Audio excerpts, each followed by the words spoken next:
Brendan Francis Beacon, an Irish poet and playwright, once said that many of our fears are tissue paper thin, and a single courageous step would carry us clear through them. Now, for anybody experiencing anxiety, that's a hard statement to believe. Anxiety can impact us in negative ways and seem very enduring. For those experiencing high anxiety, something that can be really beneficial is to change our relationship with that anxiety. Now, anxiety in itself is not a bad thing. It's not a negative thing. It's actually there to help us survive. I mean, imagine you're thrown into the jungle.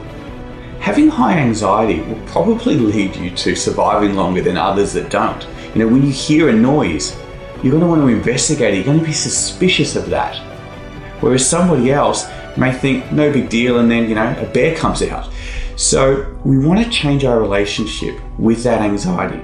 See, there's another side to levels of anxiety also, and that could be not having enough anxiety. And people that don't have enough anxiety can end up in jail or even sometimes dying through taking unnecessary risk. So anxiety isn't our enemy, but of course we want it to be in proportion with the events. Now, when there is an event that is causing us a lot of anxiety on the horizon, something coming up, we can often add to our anxiety by trying to think of ways to escape that event. Now, of course, that's a very natural thought process. If we're worried about something, we're going to want to find a way to not go through with it.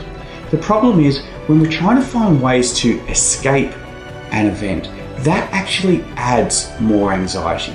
The reason being is because as we get closer to that event, we start panicking more because the time we have to find a way out of that event, find an excuse, find a way to not go through with it, diminishes. So it puts more urgency on the situation. It creates more panic. It's almost like now there's a timer on us as well. For instance, let's say we need to give a talk at work, and we've been thinking about how can we get somebody else in our team to give that presentation. Or maybe on that day we could be sick, or maybe the presentation doesn't even need to happen. And as we get closer to that event, to that presentation, the anxiety lifts because we're trying to find a way out and we have less time to do that. So we start to panic that we now don't have enough time to prevent this presentation or this event. So what can help ultimately lessen anxiety is to decide when you're ready that I'm going to go through with this no matter what.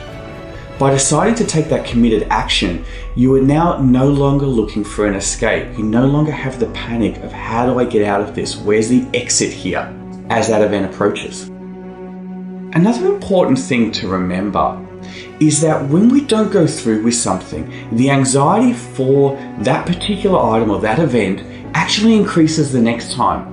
We often think that, okay, we're not going to tackle it this time, but we might tackle it in the future. It'll be just as difficult then, but maybe we can do it.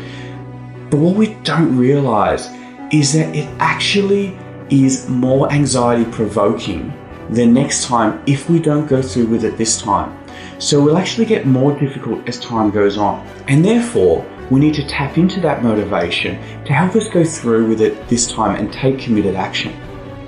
Something that we also often do when we're in an event where we're feeling anxiety is to worry about how much time is left of that anxiety-provoking event. So let's say we're having a very unpleasant experience and we've got a lot of anxiety, and we know there's another hour of this event. We think to ourselves, how can we get through this hour? But what's important to remember here is that if we can get through this very moment, this moment right now, and often we can, then we can get through the next moment, and the next moment, and the next moment. You see, all those future moments don't pile on top of each other to become something bigger than this very moment. We're still living life one moment at a time. So if we can get through this moment, then we can get through the next moment, and the next moment, and the moment after that, until the event is finished. Finally, what can be really helpful is understanding that anxiety and fear gets tired. If you're not listening to that anxiety or that fear, it has no reason to keep sending you those messages. However, often what we do is we find accommodations to lessen our anxiety. And what we're doing in that is we're giving anxiety a break. We're letting it take a rest so it can come back stronger next time. But if we can take committed action and stay with the event or the item that's giving us anxiety, ultimately the anxiety will lessen. But every accommodation gives it new energy to come back just as strong. So the next time you're experiencing high anxiety, keep in mind that anxiety is there to help you. Also keep in mind that by no longer seeking to escape that event, you'll actually remove some of the panic and urgency from the event. Also remembering that it'll actually be harder next time if you don't go through with it this time. Will be helpful in taking committed action. And remembering that anxiety gets tired. So if you can stay with something, it will actually ultimately get tired. And finally, you only experience life moment by moment. So you don't need to worry about all the moments piling on top of each other being something bigger than they really are. If you can handle this moment, even if it is unpleasant, you can handle the next moment and the next moment.